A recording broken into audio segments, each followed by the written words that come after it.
fucking hands up.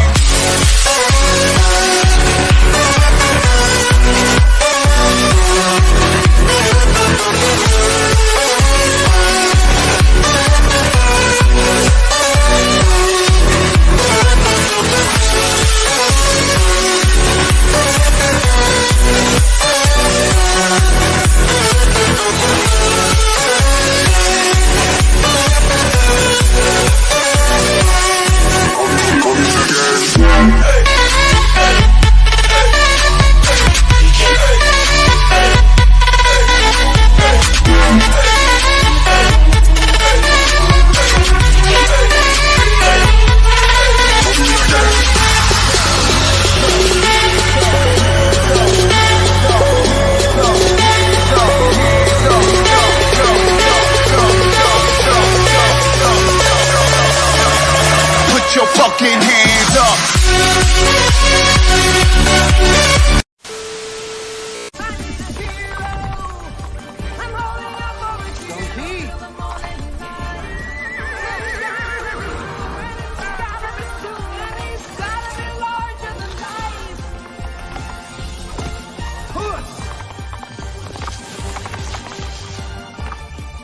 Go! Your lady needs you. Go! Today, I repay my debt. And now, WWE presents the Royal Rumble.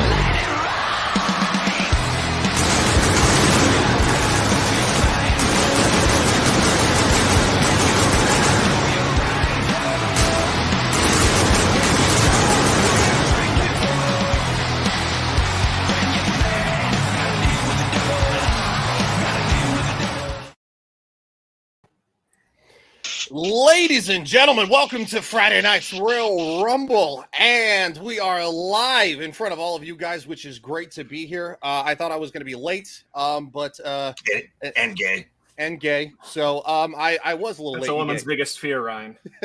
Being late. And gay. Well, yeah. I would just like to welcome back one of the founding members of this show, R2. What is going on, man?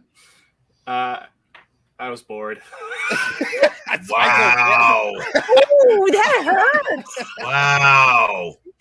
Well, I was bored and I was like, hey, I think they're going to stream tonight. Let me go look.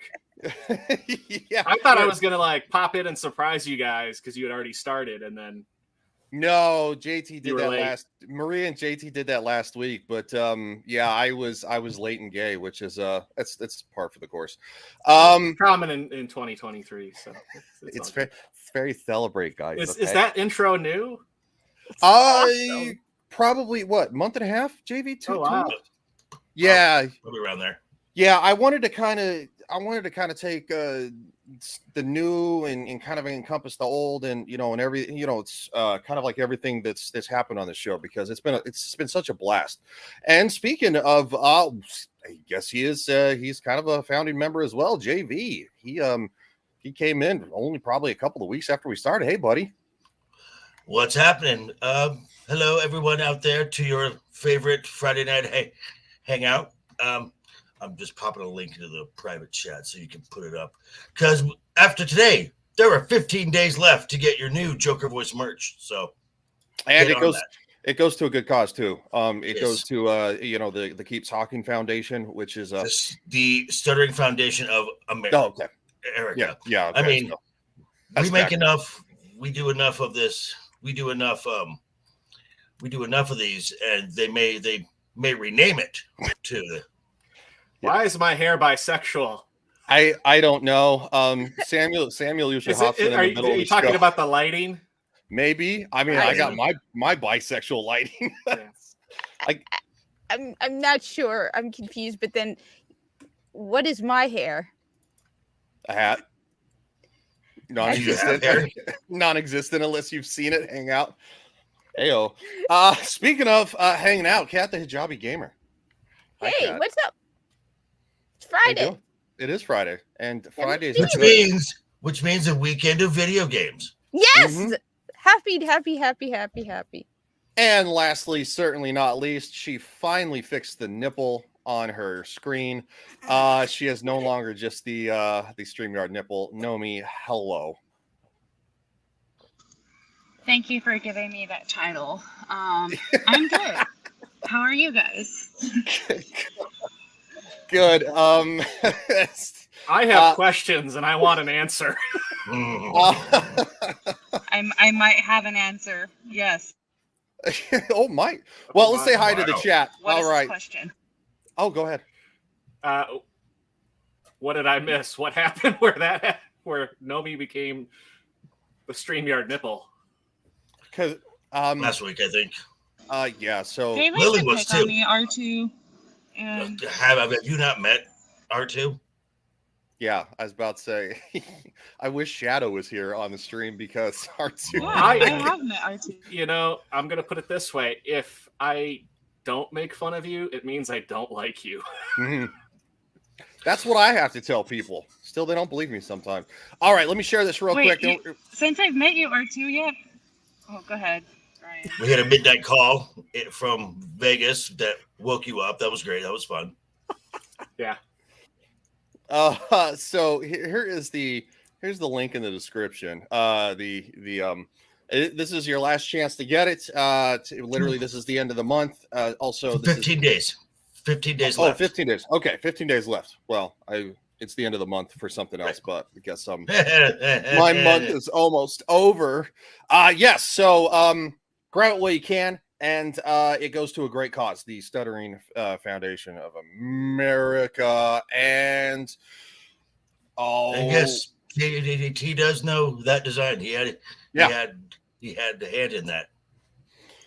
So Logical Spock says, "Good evening, everyone. What's up, buddy?" And JT, of course, said, "Hey, Ryan, did you get your Taco Bell?" And I responded and said, "No, I've been trying to behave and eat better, but I want some now." Scrolling down, of course. Samuel says, "Legion Talk loves Dermy's back taco." Wow, that's really gross. It's really gross, Samuel. Okay, what's up? Oh, and we also got hello, everybody. It's me. Oh, Sasquatch. And JT says, "Smash the like and share the stream." Yes, thank you so much. Keely Chow says, "Hey, everybody." Says F&T Raid. Maybe the best kind, huh? Dempsey says, something I can't read. Hola, okay. Hello, friends. What's up? Not much, man. Just having a great time. Zenny Biscuit says, "Hey, y'all. We got Mischief Maker Incorporated. Is that nipple discrimination?" Yes, it is. I don't discriminate nipples. John A. Douglas. Hail, Joker and the crew. Hail, what's up, buddy? How you doing? And of course, JT says, of course, "Hey, I know that design. He has designed many of our logos on here, which we appreciate. He is awesome." And Clue! Oh, Clue's here? That's awesome. Yes, because I'm here. I'm his favorite. Shut up, man. Wookie Be Bad says, "Hey, hello, what's up, buddy?" And then, of course, as JV said, I can't do the voice. We'll have to get Sasquatch That's back on right. soon. Show you right. We're gonna turn down the lights and set the mood here. That's how he talks, literally. Larry, why aren't you here? Has Amira let you out of the dungeon yet? Out of your dungeon? I need my token black guy. Come on. That's not racist at all. Wow. Clue, what's up, buddy? Samuel, I'm near you, sorta, Salt Lake City. Okay. Yeah. Nice. About 8 hours from where I'm moving into the Colorado. That's about 6 from where I live. Yeah. And that's a long 6-hour drive. It's just straight. Oh yeah, no, it's super long. Rolando says hello. Dempsey says free the nip. I agree with that.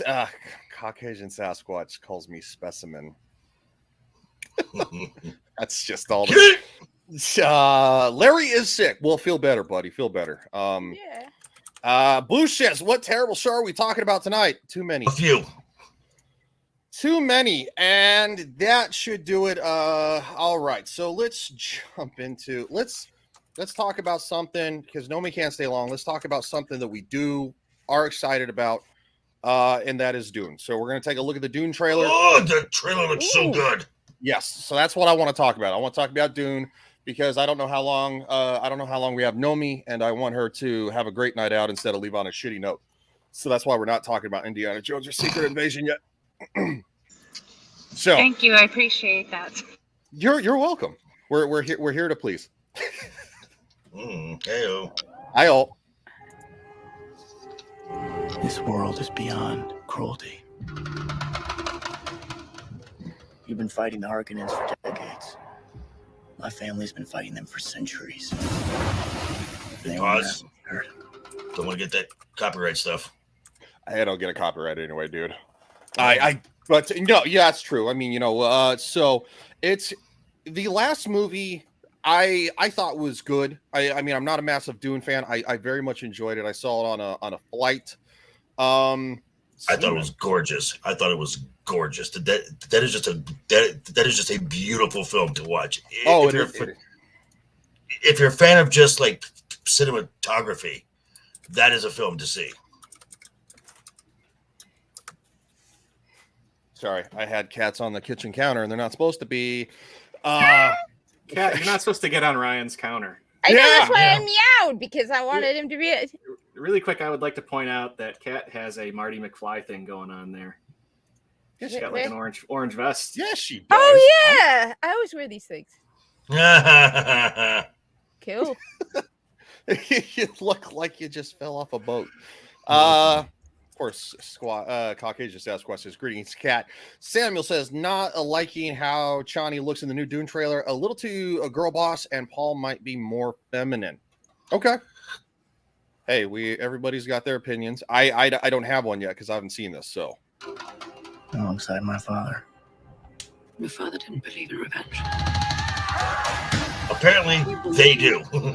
In Fremen. Let me fight beside you. Reload!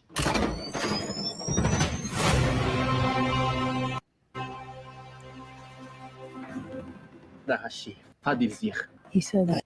apparently my stream's running slow. Lovely. Thanks, Spectrum. Yeah, thanks. I won't be fighting for him. I'm fighting for my people. You young pop. Oh, Brolin was so good. Well, Josh Brolin is incredible in everything he's in. To be quite frank, yeah. So I mean, I'm giving a little bit of a break. What did everybody think of the last one? Loved it. R2, are you a Dune fan? I mean, I didn't watch it. Okay. I saw it on a flight, and I thought it was a great opportunity. I did watch the David 84? Lynch one, yeah, and I was very confused. I love that one too because there is a theatrical cut, and then there's a 4-hour cut. Whoa, wow, they're both great. I'm trying to think, where did I watch that? I think I watched it on HBO Max. And I was a bit confused by it. I mean, I could tell they were trying to fit a lot into a short amount of time. The only thing I didn't care for was the ASMR thing going on with Kyle MacLachlan, like whispering everything in his narration. The internal dialogue. Yeah, that was the only thing I didn't really like about it. There's a lot of that in the Lynch film. There's a lot of that. The Godfather says, "Hey, how you doing?" Broba. What's up, buddy? Hey, all can't stay but dropping in to like the stream. Ryan, make sure to plug our stream for tomorrow at the end. No, absolutely. Yes, with Broba, aka Nerdy Neo, we're gonna be talking about video games. Myself, him, and Mark the Cyborg. And it's gonna be fun. It's gonna be a good time. That is Broba, put the time in the chat for me. Just so everybody knows. And because I don't off the top of my head, to be honest. JT, I saw you sent me something. So while we watch the Dune trailer, I'm gonna pull that up. Do you believe in Paul? There are signs. The prophet. Why is that a bad thing? Use it. Because all my visions lead to horror. Because you lose control.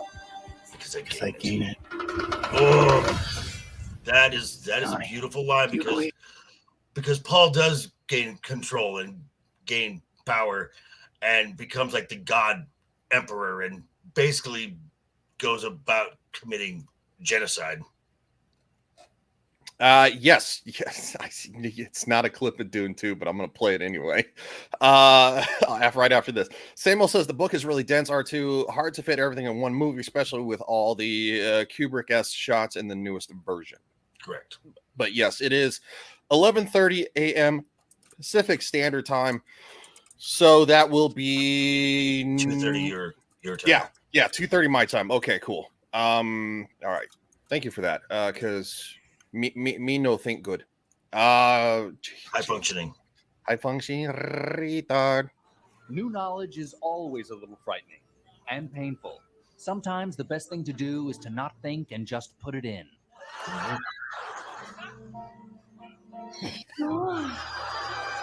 Please, Gary, it is I, Kajor. I will impart to you the knowledge of my plan. I was so confused. This isn't quite the design for the fortress. Thank you. Rose Merkjack. No, she didn't. I'll tell you what, though, the Titanic keeps taking people out. It's over 100 years after the initial sinking. Spoiler alert: they all die. Yeah, yeah. Twice. Spoiler alert. Okay, back to Dune.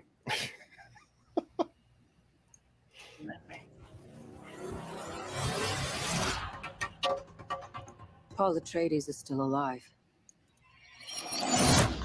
Walken. Whoa, Christopher Walken. Deal with this prophet. Deal with this prophet. Show me who you are. Was that like the dude who played Lex Luthor? No. No, that's Austin Butler. He played Elvis. He played Elvis, right? Okay.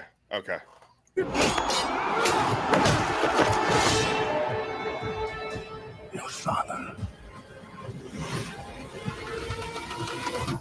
Yes. Bruce, yes. A weak man. Look who's back from the dead. No duel must be done. We gave them something to hope for. That's not hope!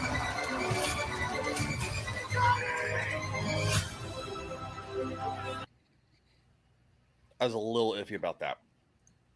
But yeah, no, that's JT says roast started it all. Yes, we confirmed. Yes. Yes. Yeah, I thought it was Jesse Eisenberg. No, it's not. It's not.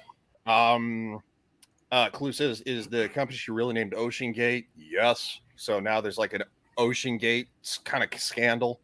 And that dude looks like Powder. That's a callback. Wow. I will love you as long as I breathe. This prophecy is how they enslave us! It's not a prophecy. It's a story. I don't care what you believe. I believe.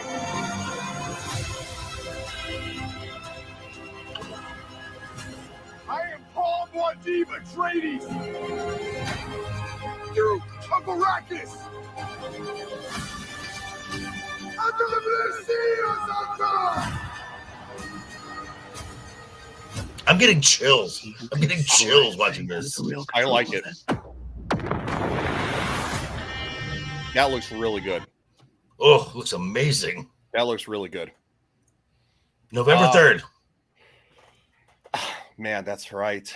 The Marvels is in such trouble. Oh, God, yes. Thanks, Samuel L. Jackson. Thank you. Yeah. Speaking of the Marvels, and anybody watching Secret Invasion? I am. Why are you shaking your head, man? He's like, the hell with that. Clue says that's God telling you not to get on that submersible Ocean Gate. Yeah. It was also called the Titan, and it was named after the fictional infamous ship that in a story sank almost identical to how the Titanic sank a couple years because later. because a woman wanted some low class dick that weekend.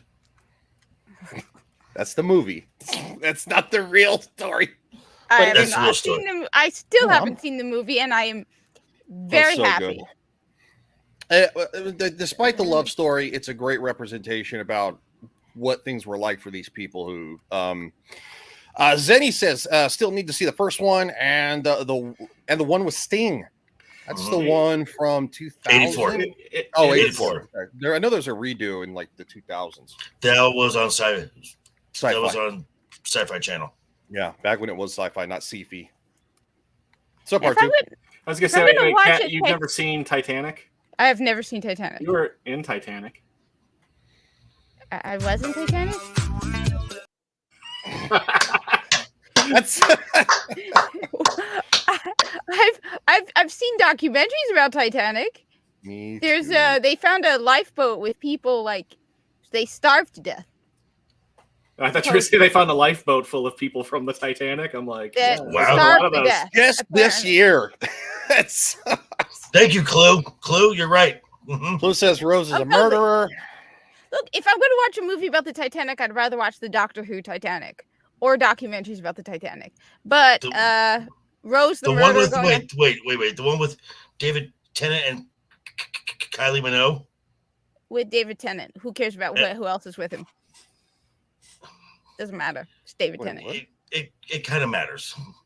Nah, David Tennant's the only one that really matters. Wait, I'm confused. What about There's an episode of Doctor Who, a special Doctor Who with Christmas. It was a Christmas special. Christmas special. Okay. Yes, a Christmas one, not a holiday, a Christmas special. Okay. I was still confused. Mischief says you should be asking if anyone watched the Marvel Secret Invasion of their own free will. Yeah, that's a good point. That'd be JV and I. No same person will watch it of their own free will. JV, I guess we're insane. I've been called worse. Yeah, they said that misery loves company. Mischief also says 1984 version of Dune sucks ass. It is unwatchable. The new one is a masterpiece. Hey, teach their own. I have no opinion really about either one. Samuel says the best part of Titanic it was when the dude bounced off the propeller as the yeah, that was really good. Well, people were jumping off, and if we're in real life, so yeah. Just go to the Titanic Museum. Been to one. Need to go to the Pigeon Forge one. Yeah, I haven't been to. There's one up in Branson, which is about 2 hours away from me. Yeah, I want to go. I know that there's one that moves around too. Because when you think Titanic, you think Branson, Missouri.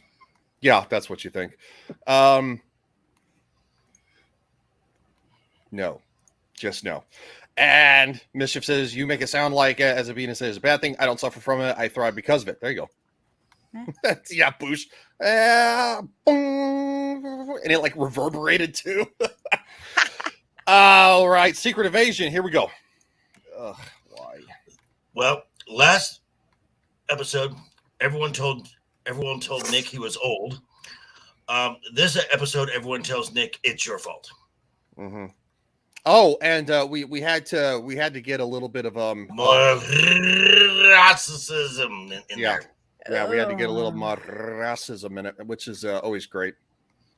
Which is really weird because every time, because with Nick Fury in phases 1, 2, and 3, the only time they ever got close to touching this was in Winter Soldier when Fury is telling Steve about his grandfather and his neighborhood getting a little rougher over the years. That's as close as it got. Mm-hmm. Now in the last 2 episodes, it's being just shoved in there. Yeah. It's just bad. And this is the first red flag I found. I'm so gonna have to get the cats here in a second. After I show this because they're being rowdy. My hope is that with your help, squirrels and humans can coexist here on Earth. Humans can't coexist with each other, Talos. You've been here long enough to know that. We've been at war with each other since we could walk upright. There is not enough room or tolerance on this planet for another species. Okay. Well, clearly that's a good way to point there. I think this is your stop. Are you playing this at a faster speed? A little bit, yeah. Okay. Yeah, no, I'll play it at faster speeds. If we're just showing like a handful of clips, just like small stuff, but like when we do Game of Thrones now, I usually play it at like regular speed, because you get clipped anyway. And Clue has a good point. The Clue. How does woke Samuel and Tarantino Samuel get along? I don't think they do. And this is in Clue, who's been on this panel before.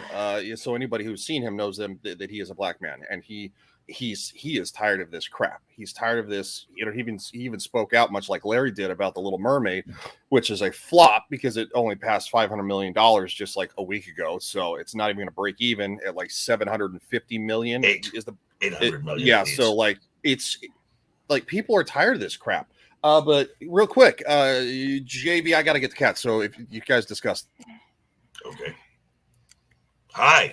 I don't know. I don't like Samuel Jackson, how he looks. He just doesn't feel cool and heroic. Right. He looks old and broken depressing. and busted.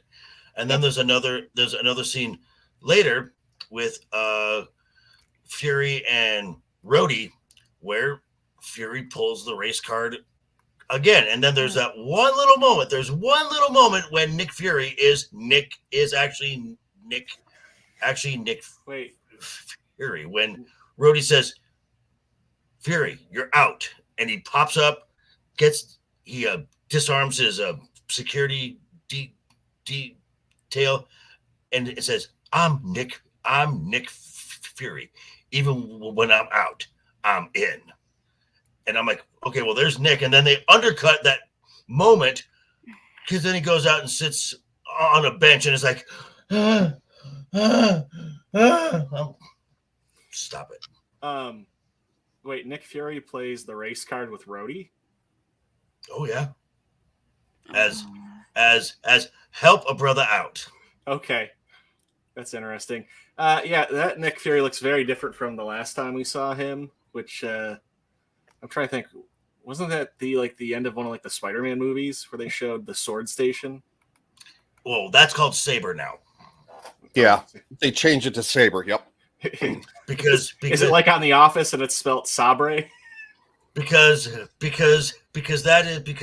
sword was wrongly used in WandaVision.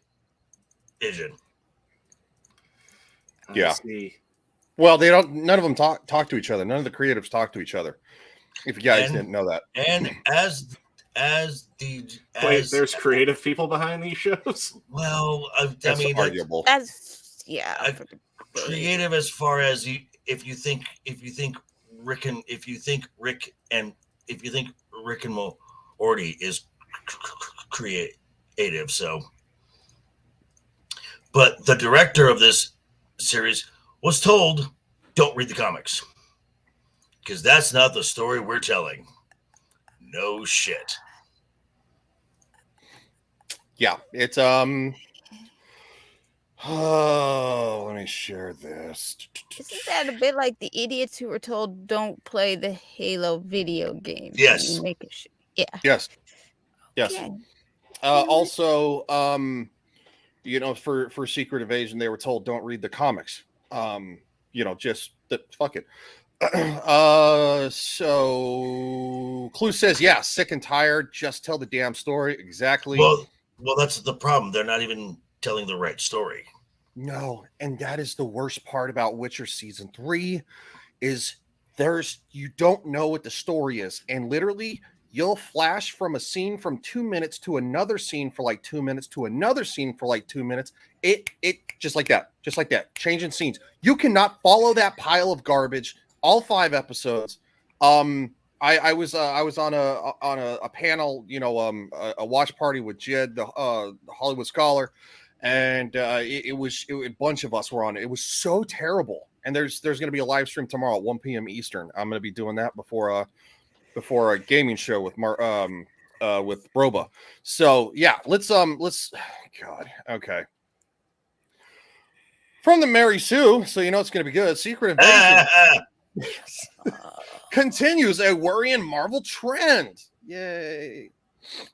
Marvel's Secret Invasion has already been greeted with lackluster reception thanks to the use of AI art in the credits and the death of Maria Hill, which was basically wasteful because, let the past die, right? But the latter is something I especially want to focus on. That death, if it sticks, it's most likely going to stick because I think Colby Smulders wants off a sinking ship. Go ahead, dude. She's going to appear in the Marvel's film. Is she? Because I looked at the trailer, I didn't see her.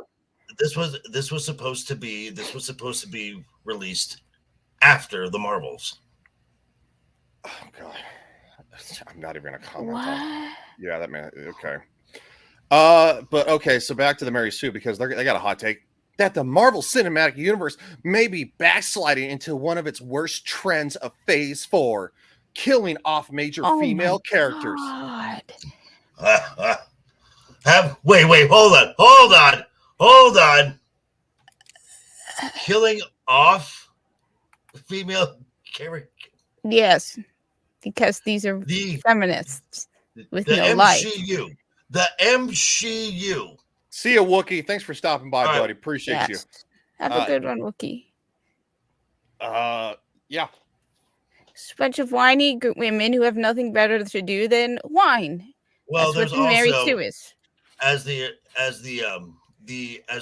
final image of this episode popped up. Some other news article said because of the true relationship between Talos and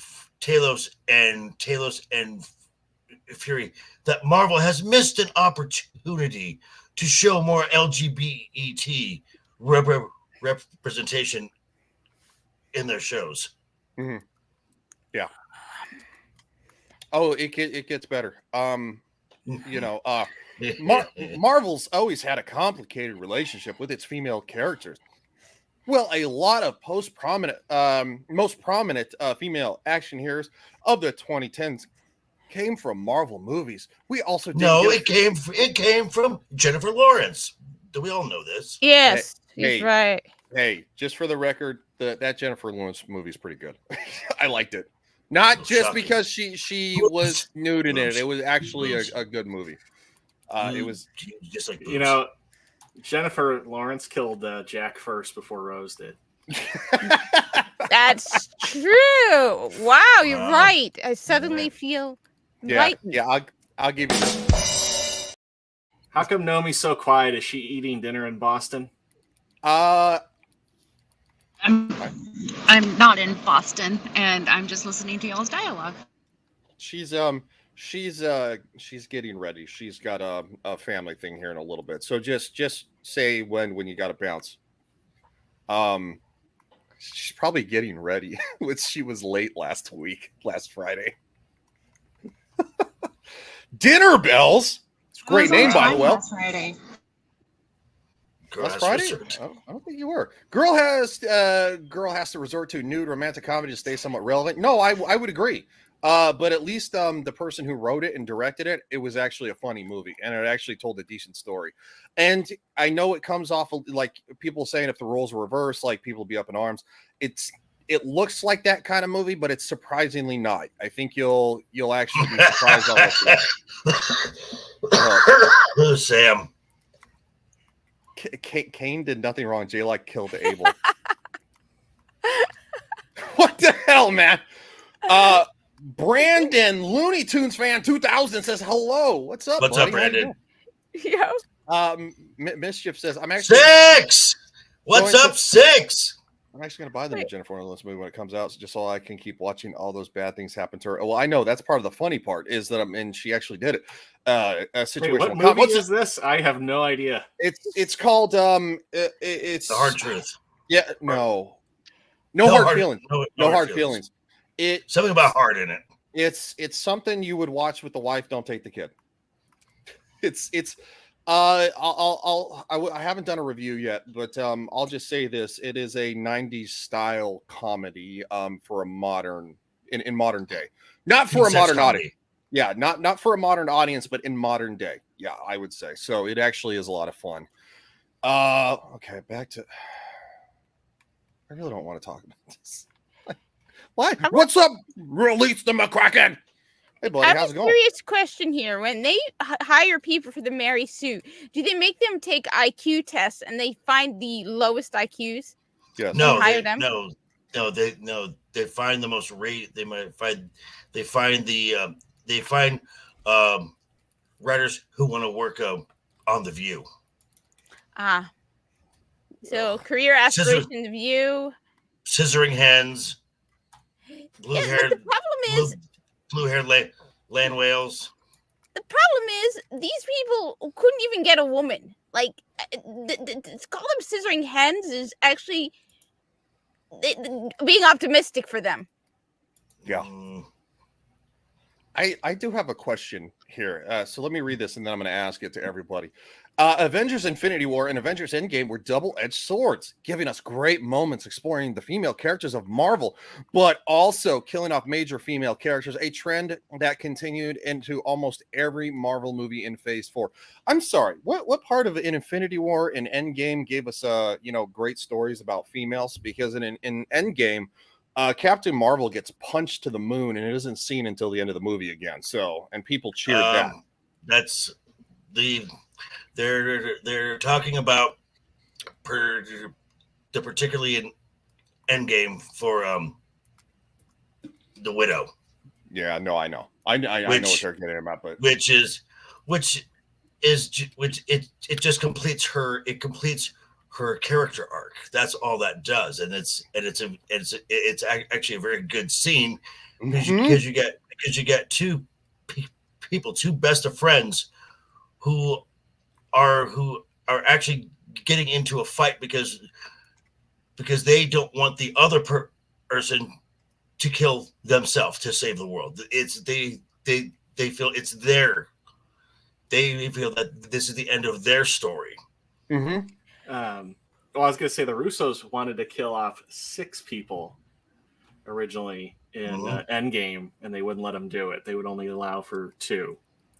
Yep. And then Clue brought up a really good point, and it's true. They've come out and said that they won't hire anybody that's a fan of the material, which that makes no sense. Then why are you even doing this? If you're not fans of this, why would you make these shows? Well, because these shows are a platform now. They're no longer stories to be retold to generation after generation after generation. These are platforms to spread their message and their agenda. Though, didn't they kill off a whole bunch of guys also? Like, what? They basically Tony Stark, Natasha Romanoff, and of course, leading into Falcon and the Winter Soldier, Steve Rogers. Yeah. So, what are they complaining about? They killed off more guys. They don't, because they don't look at it that way, Kat. They look at it as women are underrepresented. Steve Rogers is now dead. He's dead after Falcon and the Winter Soldier. They confirmed that he's no longer with them. Oh, okay. Yeah, because I mean it's just so good, right? Well, especially too, right? Kill a big character like that off screen. So yeah. So, Clue says, "How about Tony Stark? How did Endgame do him?" I was actually, and I think that was a great ending, though. I think Clue is agreeing with us. That was a great ending. Obviously, and Loki screwed up the entire thing. Loki screwed it all up. The Loki show, yeah, in episode 1. Know me, front and center, woman. Hello. You I'm got. here. But now I know. what? I know. I saw your private chat. You got to go. So, tell us what you got going on, coming up on your channel. Obviously, her channel is in the description below. So subscribe to everybody there. And I will be adding R2's to the mix because he was a surprise pop-in. It was a pleasant surprise to see R2. But yeah, My parents said later the on same thing today, about I me. will be. Okay. That's pretty funny. Stop. Okay, so later on today, I'll be on Abyssal Musings with Samuel the Infamous and Larry Knight. If he's feeling better. I don't have anything coming up with my channel, but you'll probably be seeing live streams coming up pretty soon. What? Yeah. Wow. That's Yeah, awesome. so that's what's going on in my little life, but nothing too exciting. Only if you want to watch. But that's it'd be cool if you guys watched. Well, of course we do, because we're your friends, and besides, you actually put out fun videos. I got to be honest. It's fun. It's funny watching you almost fall down. Yes, that was something my sister's my sister's, It's fun I don't hearing know, a friend. drunk Nomi yelling in the background of a phone call at midnight. Joe Biden 2024, yeah. No, I did not say that. And if I ever say that, you please did. just knock me out. Yeah, you did. I still refuse to believe it. Unless there's audio recording of me saying that, I don't believe it. I was sober. JV was sober. I wish I did. I also wish I had a recording of my wife going, "Who the hell is that?" I'm like, I don't know, like half a dozen people yelling at me, drunk. Well, no, apparently I was one of them. Nomi, thanks for stopping by, and obviously she will be on Abyssal Musings later on tonight on Samuel the Infamous's channel. That's in the link down below too, so go and check that out at 11:30 p.m. Eastern Standard Time. And Nomi, have fun because enjoy its family time. I will. All right, thanks guys. I'll see you later. Bye. Bye, Nomi. Boy. I just want to say you should not drink and operate firearms at the same time. Oh! I know what you're gonna play. Do it. Oh no! I'm talking about her picture. She's holding the gun. She's drinking. Oh, she's drinking coffee. Drinking a coffee cup. Hold on. Where the fuck is that clip? I thought you were gonna play a Starbucks cup. Wait, I thought you were gonna play this. This is what happens when you give little men big guns. Good luck, boys. That too. That's true. That really happened. We're gonna play that. I forgot all about that. Oh, have you guys seen that clip of the family and they're setting off fireworks in their front yard and they go a little nuts? Oh God, you're talking about that one where it looks like it blows up the family caravan? The car, yes. Yeah. Wow. I think I know what you're talking about. That was on Twitter. I've seen quite a few where I'm like, oh, that somebody's gonna blow themselves up. Dang white folk. Every year there's always a clip of somebody who picks up like a mortar, not realizing that you're supposed to put those in a tube, and they just light them and throw them. Well, 4th of July is literally around the corner. I got a great story about the 4th of July. So my friend, longtime friend who, her and my ex-girlfriend were friends. And we all kind of got together for the 4th of July. Well, she lit two of the ones that you're supposed to actually, they're like mortars. Yeah, you put them in the tubes. Yeah, you put them in the tubes. She literally lit two of those, placed them on the ground, and they exploded like hand grenades in the middle of everybody. Cool. Right, Sam? That's what Antifa throws. Yes. Yeah. Yes, it is, because they're literally like grenades. Samuel says, I showed that clip on an early episode of Screaming Into the Void JV. Shit was wild. Yeah. Oh, yeah. Hold hold on. I got one more Secret Invasion conversation to get to. You know which one I'm talking about, right? The very end. Yeah. But we'll get there. Let's finish this stupid article, and then I'm just gonna say this. I mean, the show is dull. It is boring. And apart from a few individual performances from Olivia Colman, who is great, Mendelsohn, who's very good, and Don Cheadle in this last episode. Everyone else is wasted. Just wasted talent. Mm-hmm. I agree. I mean, I remember how excited I was when, we were getting Marvel TV shows, and and at that point, right, The Mandalorian was new and it was really good, and it was like, well, gee, if they're doing this with Star Wars, right, Marvel's going to be great. And I just, I remember watching WandaVision and just being so. Okay. WandaVision, the first 5 of the 9 episodes were really cool. I mean, it was. I have said this from the start that WandaVision, the first 5 episodes, is probably the most creative these shows have been. I mean, because each episode was a decade of TV basically, and it was great.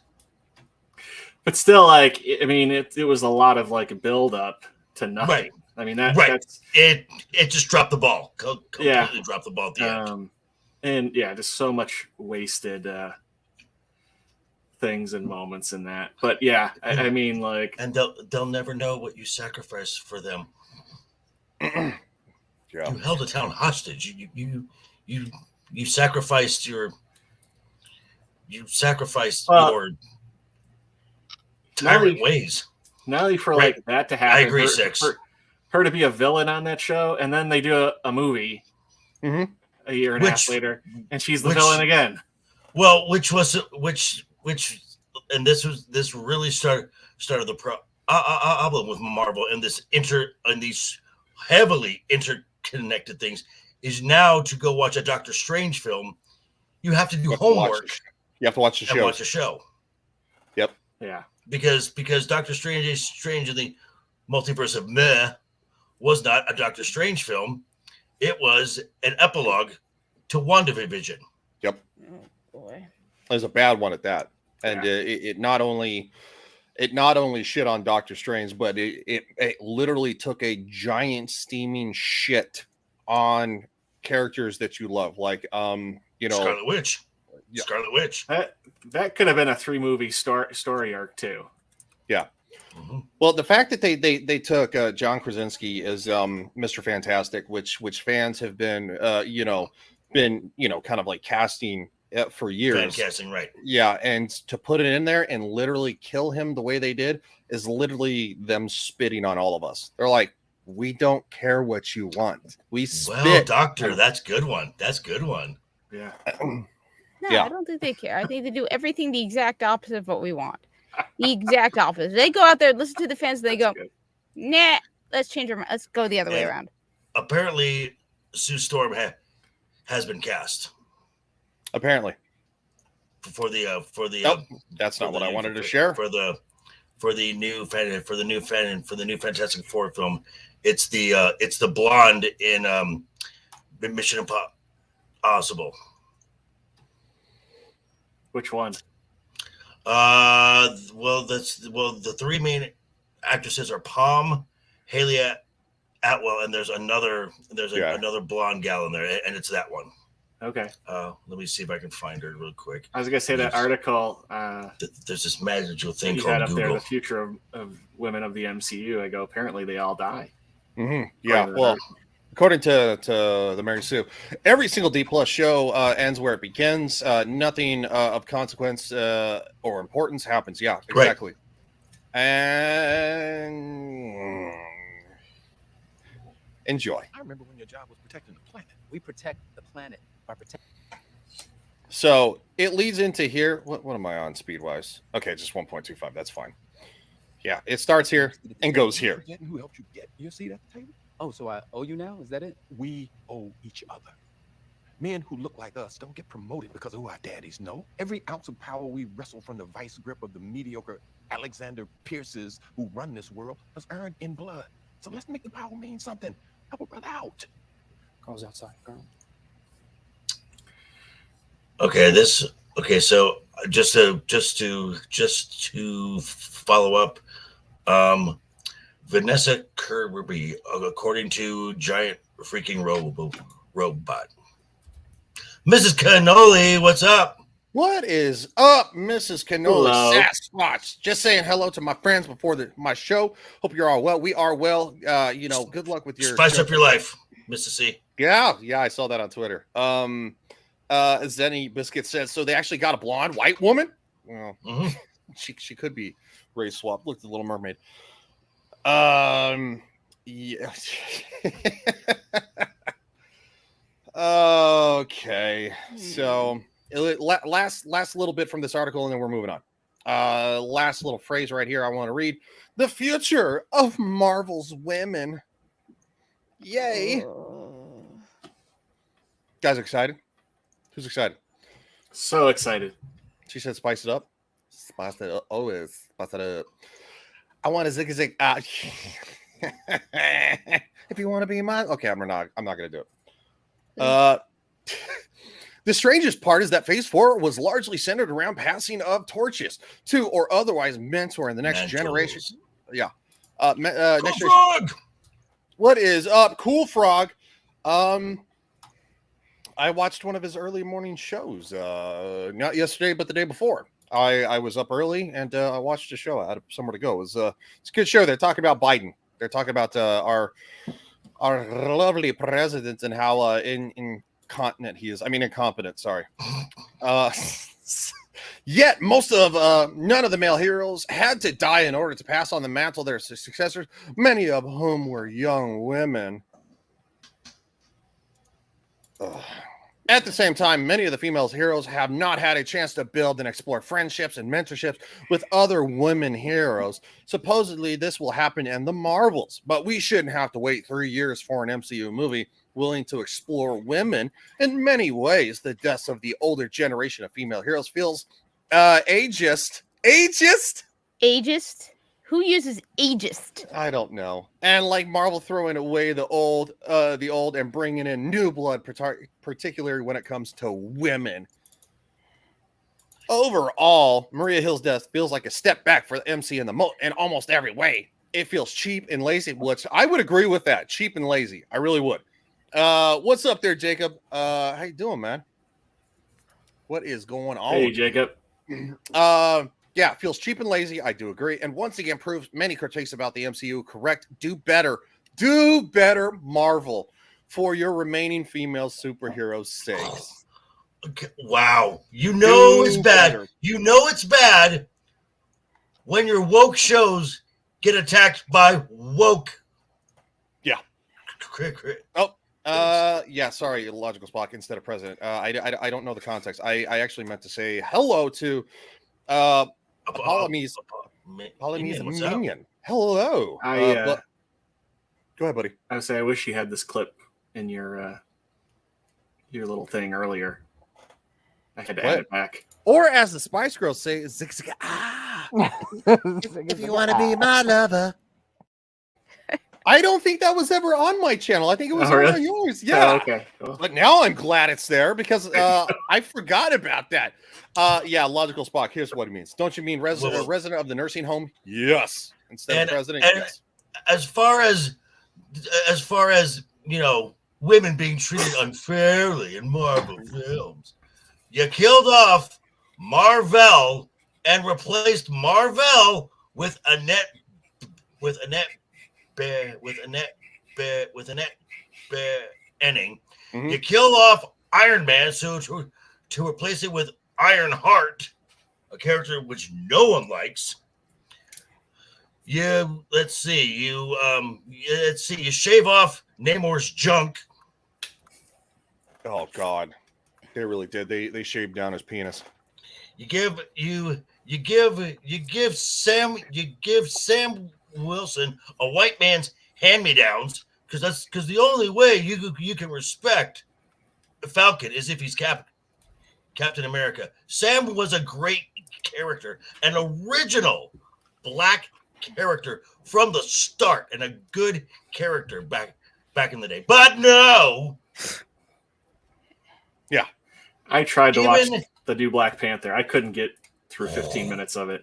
It was so tough, dude. You didn't miss anything. And you should have recast T'Challa. I just want to emphasize again. Bitches. Yeah, bitches. This is JV's shirt. And of course it's going to a great cause. JV, please go ahead. I'm posting the link in the chat. So click on that. It goes to a great cause. The Stuttering Foundation of America, all the proceeds. So it's not something that any of us are pocketing. It's literally all donated. And, because JV, of course, he's a stutterer himself. And, that's why, just in case, that's why his phrases keep talking, because you know what? If anybody can do YouTube, if anybody can do YouTube, it's JV, and you have a voice and use it. Don't be afraid. So I just wanted to share that. Keep talking. You're welcome. 15 more days. Okay. I'm gonna talk. This is one I really don't want to talk about. Oh no. This one. Wait, is this the death? Is this the premature death of yet another franchise that Kathleen Kennedy has sought to destroy? Yes. We are okay. There are going to be no spoilers here. Zero spoilers. I'm going to show what is up. Bernie, what's up? Bernie, what's going on, man? Good evening, folks. Okay. See that R2. So we will play this clip, and then R2 is going to bounce right after this. I know. Clue. Falcon is a good Falcon. Yeah, I don't understand why he needs to be Captain America. It's fine. But the message. I'm just gonna say this before I play this. The new Indiana Jones movie, it sucks you in right at the beginning with that good old nostalgia, that good old member berries, and then yes, it literally starts the movie with jangling keys. That's what everyone has said. The first 20 minutes are great. Yep, Tim Cock was right. Jangling keys.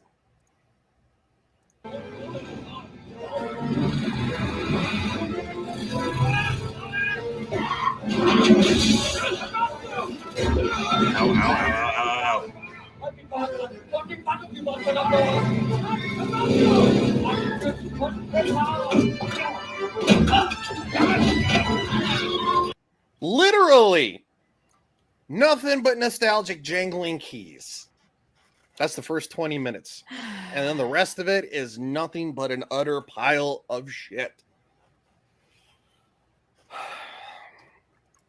Any thoughts, anybody, about the death of another franchise? You don't have to have seen the movie to have thoughts about the franchise. I mean, nah. Why is anybody surprised? We all knew that was going to happen. Right. Yeah. And I feel bad saying that. I mean, nobody wanted it to be bad, but it's tough when it's in the hands of Kathleen Kennedy. I mean, with the status quo that we've gotten over the past 3 years, I mean, I went from somebody who I paid attention to every new movie that came out. Now I couldn't tell you. I mean, right? You're talking about that Jennifer Lawrence movie saying it was good. I'm like, I hadn't even heard of it because I don't care about movies anymore. I mean, it is so tough to be excited about anything. I mean, I just, there's so little I ever have anything new I have desire to watch. So, I mean, it being bad just doesn't surprise me at all. I mean, it would have been great if people were like, oh my God, it's, totally proved us wrong and we loved it. And fortunately, it's not the case. But we all know there's only 3 Indiana Jones movies anyways. Correct. I'm just surprised Harrison Ford didn't say no. I mean, come on. If he had just said no, this trash would never have been made, and he could have said no. They were entirely reliant on him. Okay, and I've heard folks saying that as if Harrison Ford really has this moral integrity or anything. He vehemently said he did not want to do another Star Wars film, and they bring him back for Star Wars, and I believe it was Conan O'Brien asked him, so why are you doing a Star Wars film? And Harrison Ford just said, they paid me. Yeah. Well, he's cashing a paycheck. But I mean, I think too, the other part was the fact that he always wanted Han Solo to die. And I think the fact too, they're like, come back and we'll kill you. Yeah. And right. But even then they brought him back for the third film. Mm-hmm. Now I heard he did that. Heard he did that for Carrie. So who knows? I wouldn't be surprised. I mean, I love Harrison Ford. I love the fact that when he's talking to like reporters and stuff, he's like such a dick.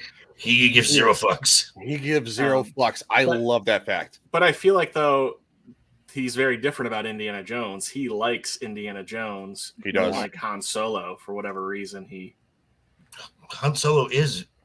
I know, but I'm just saying though. I mean, that's I feel the other big difference. Now, have you heard this little fan theory here that all the Indiana Jones that all the Indiana Jones stories are dreams that Han Solo had when he was while being frozen in carbonite. Yeah, I've heard that. Interesting. I just what did I miss? Nothing. Just it's like that's not where I thought that was going. Oh, okay. I thought it was going to be something like really like worse or dirty. I don't know why. From JD. Well, it wouldn't be the tame. And then yeah, because it was so tame. Be like, Outpost Nerd, The Last Crusades is the best indie movie, hands down. Raiders of the Lost Ark. Raiders of the Lost Ark.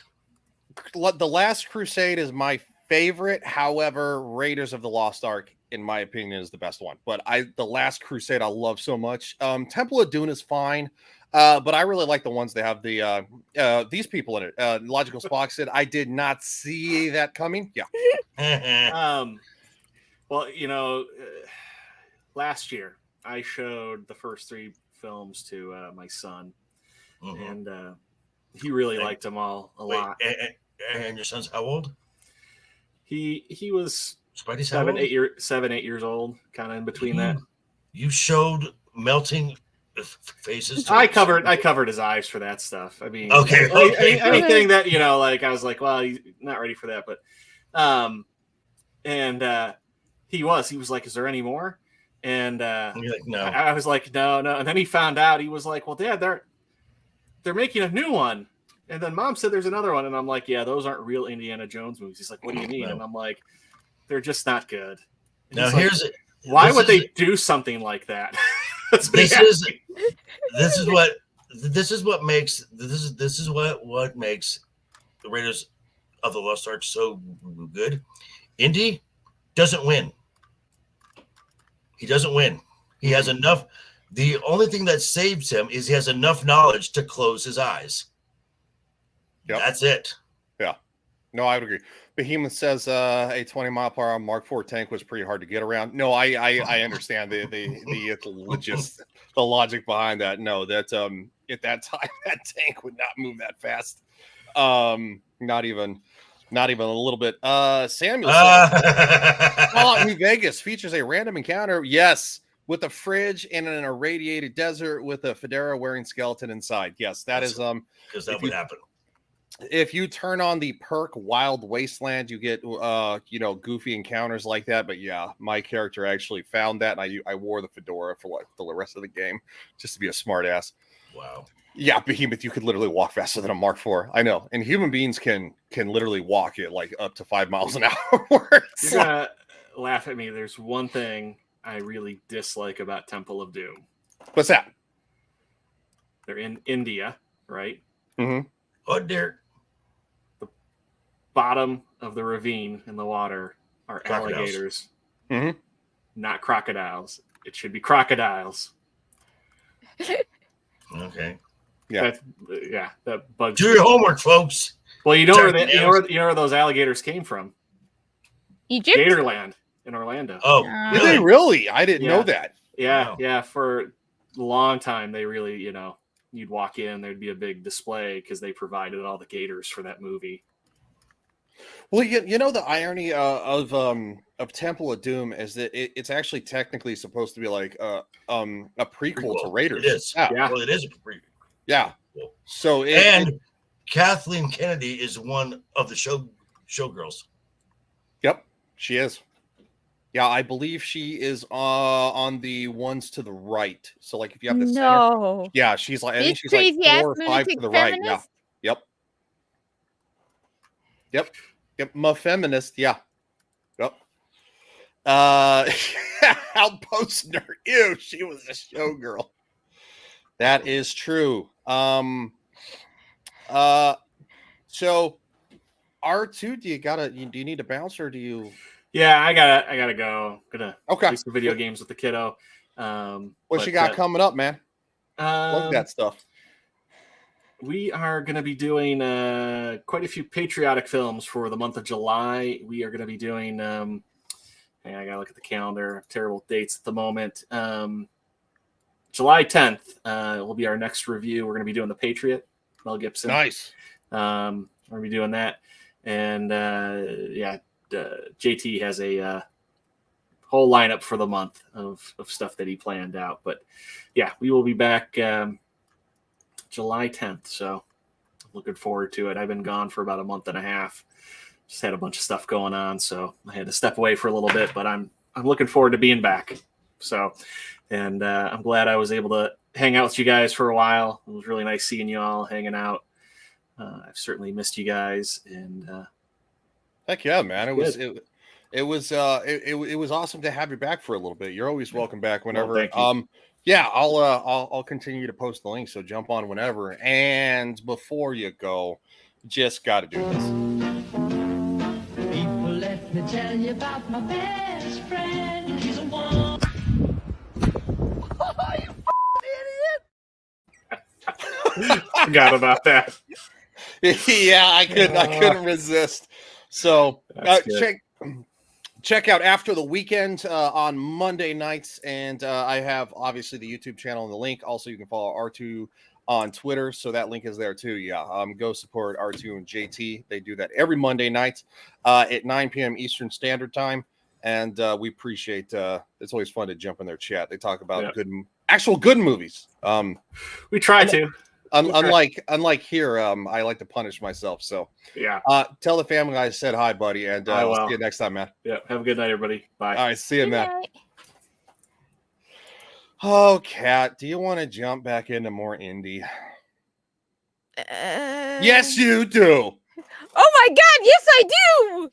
Wait, that's the wrong indie.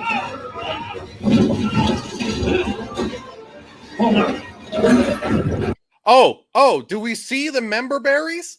Do we see the literal stolen scenes from other movies? Oh, well, look, the Nazi guy got ran over by the car.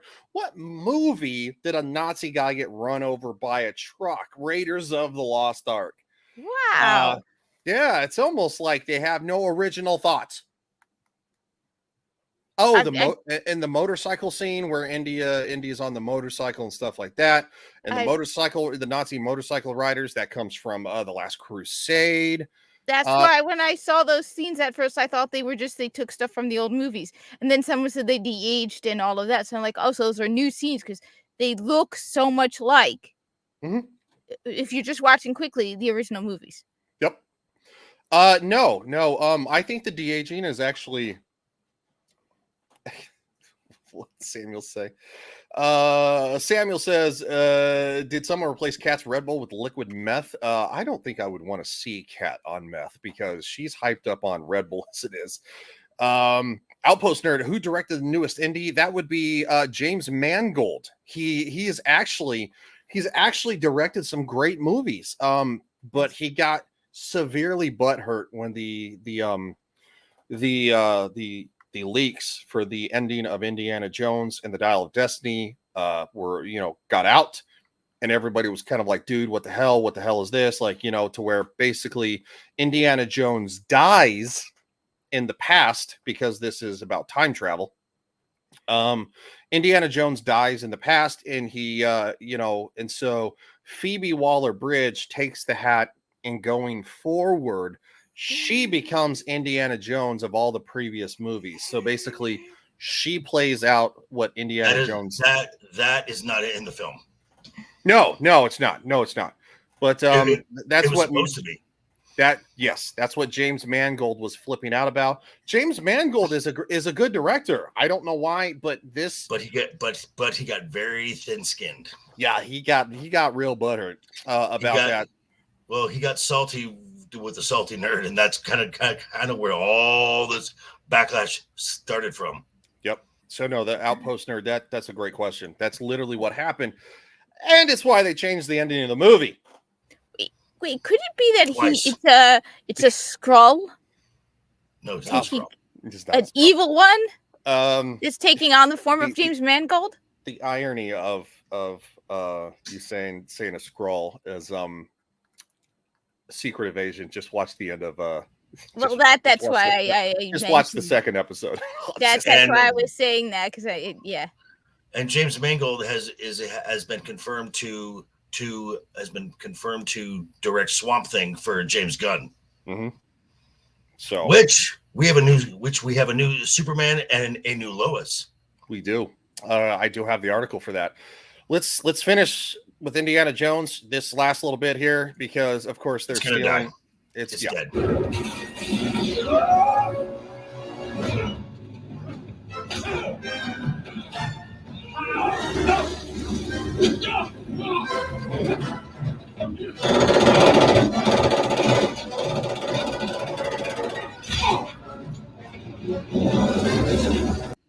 Wow, what does that look like?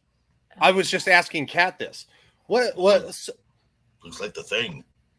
Oh no, okay, so Indiana Jones and Indiana Jones riding on a motorcycle that comes from the Last Crusade with the Nazis. Then of course, previous that you missed where the Nazi got knocked out of got knocked off the bike and got run over by the Nazi car. That's basically taken from Raiders of the Lost Ark. So that's all we're going to show. That's it. If you want to see the movie, go see the movie. It has already, for its Thursday numbers, I'm looking at them right now, $7.2 million for Thursday. It's projected through the 4th of July, the weekend, basically a 5-day weekend, actually a 6 because of Thursday as well, to eke out $60 million. Well, hello, Mr. President. Greetings and salutations. What's up, man? What's up, Sam? Not much. I got a few minutes, so I figured I'd jump in. Hello, sir. Well, hello. Yeah, so Indiana Jones is not, that's so terrible. 7 on a Thursday. That should be at least in the tens. At least in the tens, if not like the 20s.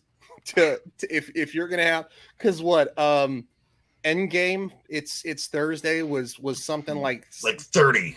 Yeah, like $30 million, and this is supposed to be oh god. Yeah.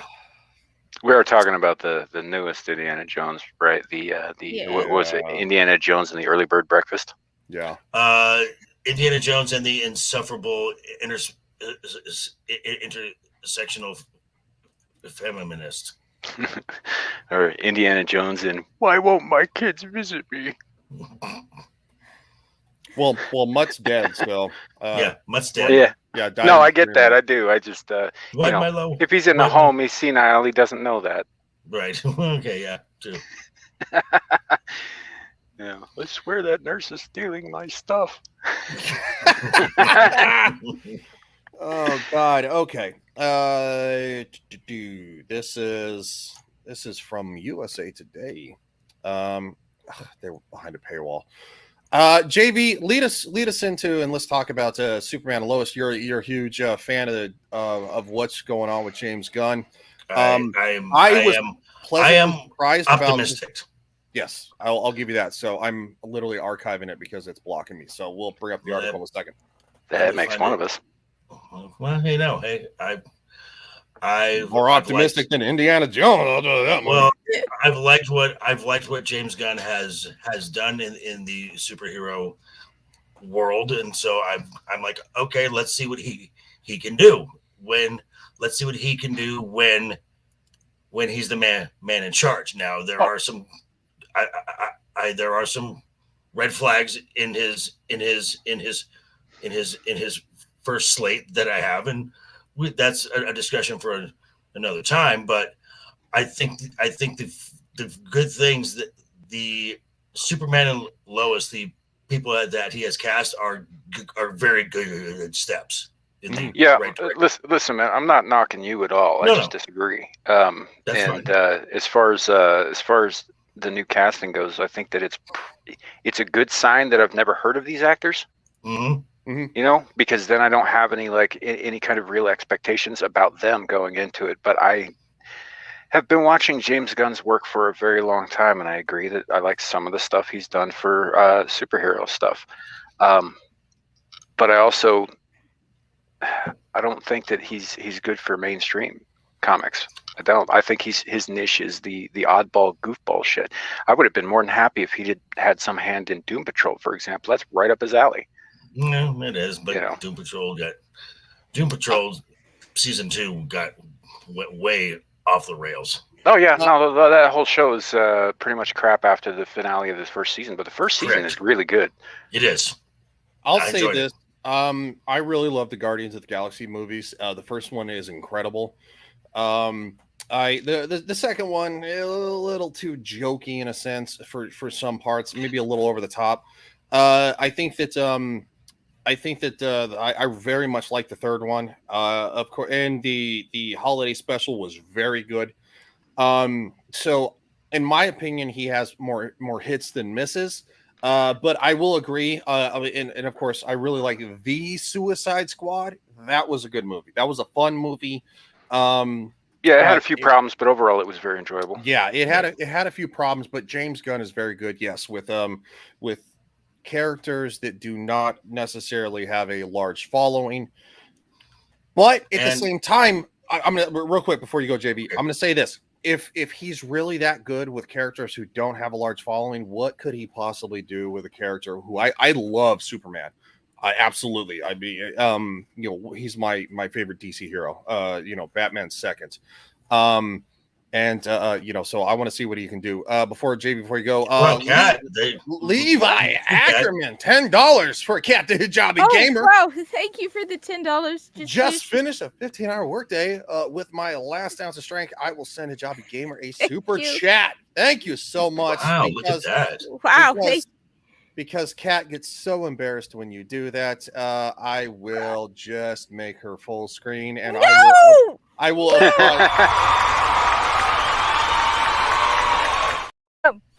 We applaud you, sir. Thank you for making her blush. Go ahead, JV. I mean, I was just. I'll be up. Cats again. I'll be up. The hits, the red flags I have is the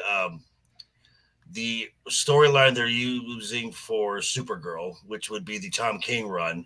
And Tom King is interesting. He's former CIA who turned to writing comic books to kind of exercise his own issues and demons. Batman Brave and the Bold, you're starting off with Damian Wayne, so you're bypassing decades of stories. And, the Authority, really? It's an odd choice. That's an odd choice, especially with what they did with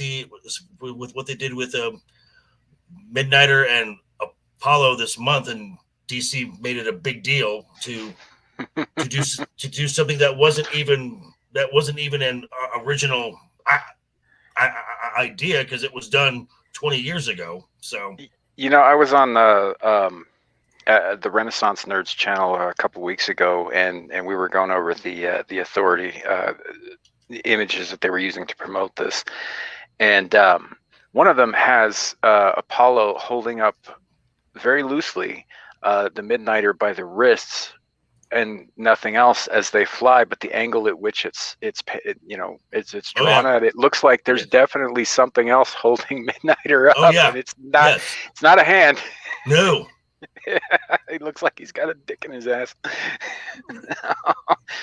He's even got a face on, like an expression on his face, like he's like he forgot to exhale before it went in. Oh wow! Welcome back, Ryan, to your show. Well, this is why we love Sam. I know. This. Yeah, you were on that show too, motherfucker. But you came in after that, so. I know. I did. This is why I stream with my friends, folks, because they never cease to surprise me. And another thing with DC Studios, and someone mentioned it in the comments. They mentioned Zaslav. I don't see Zaslav allowing an IP that he's going to be looking to sell it, to go down into the dumpster. So, and yes, these are the new these is the new Superman and Lois. The guy for Superman / Clark, I've heard nothing about him, which I like. Yep. Because nobody knew who Christopher Reeve was. No. When he took the role, and the gal for Lois, she was recently on and the one in Emmy for the Marvelous Miss Maisel or something, where she's kind of a Spitfire, so she's kind of like Lois. So yeah, I kind of got the impression from her, like just from this picture, and keep in mind, guys in the chat, this is no judgment of her actual ability. I've never seen this woman before in my life, but just from this picture, you get kind of a somewhere between Kate Bosworth and Margot Kidder kind of vibe, which I don't have an issue with. No, not at all. And this casting has been praised by people like John Burnett, Tom from Midnight's Edge, Script Doctor, folks who I have the utmost respect for. They've been through the industry. They're presently in the industry. So, and again, if it's bad, I will roast the shit out of it. I have no qualms about being honest about stuff, and I am hopeful. Okay. Release the McCracken, the bad Tom King. That guy is fucking psycho.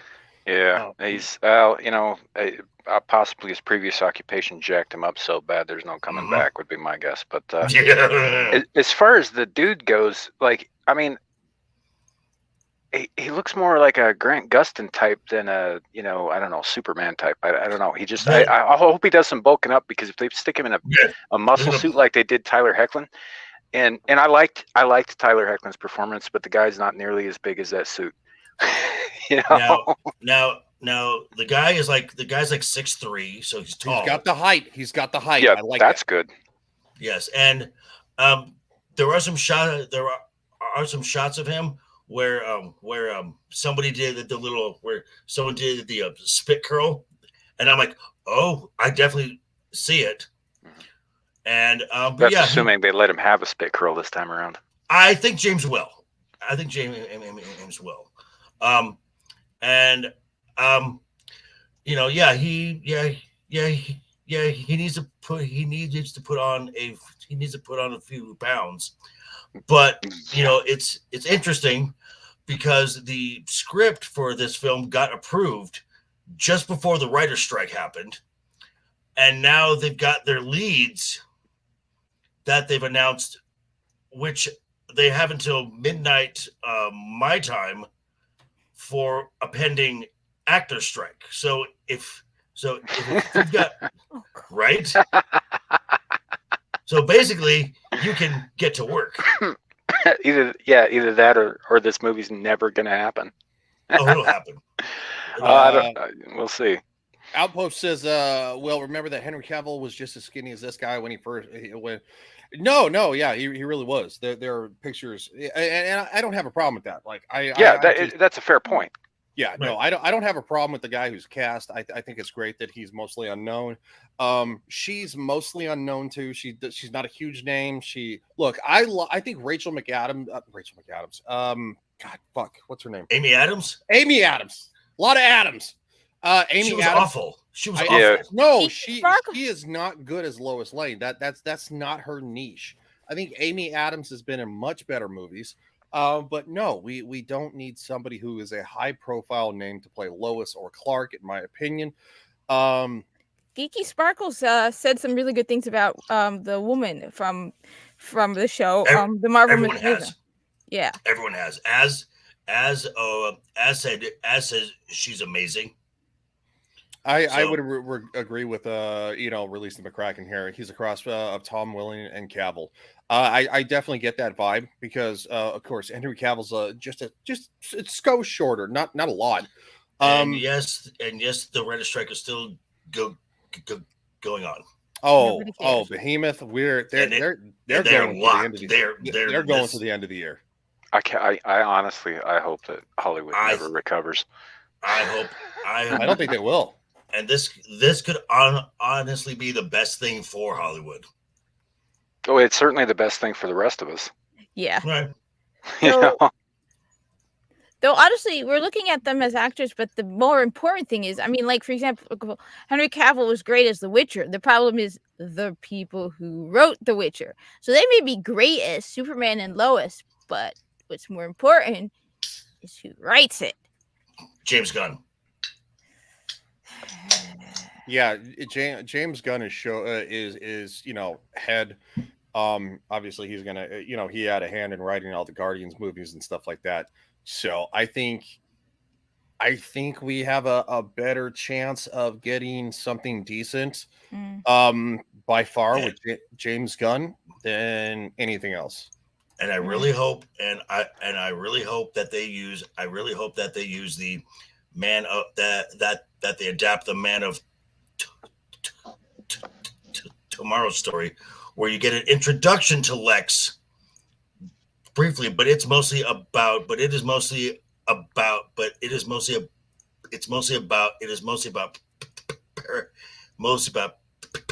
Parasite and Lobo. It's a great story.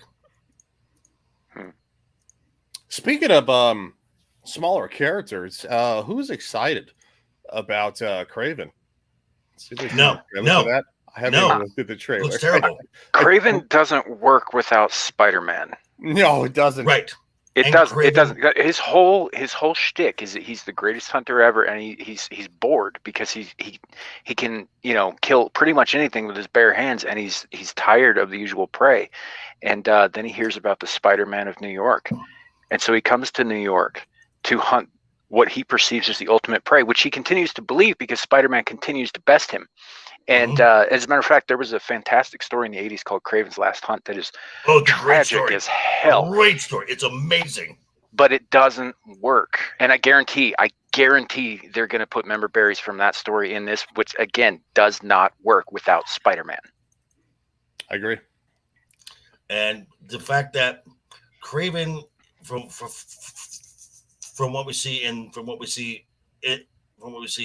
the trailer, has powers. I'm like, no, he doesn't.